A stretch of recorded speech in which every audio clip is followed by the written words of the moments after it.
En helt aktuel sag er blevet rejst i forhold til hygiejnen på danske sygehuse.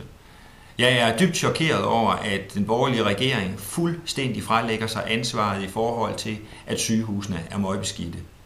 Enhver, der har sin gang på sygehusene, det vil altså personale, patienter eller pårørende, kan se, at standarden på de danske sygehuse rent hygiejnemæssigt, rengøringsmæssigt, har været absolut faldende. Årsagen hertil skal helt klart findes i, at regionerne, som driver sygehusene, er presset på økonomien af en borgerlig regering, der de sidste mange år har sikret en effektivisering på 2% om året, uden at der er tilført flere ressourcer til det her område.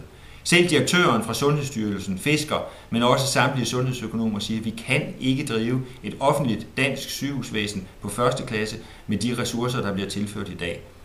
Socialdemokraterne har på deres kongres sagt, at vi vil give en ordentlig saltvandsindsprøjtning til de danske offentlige sygehuse, og det vil naturligvis også forbedre den hygiejnemæssige standard på sygehusene.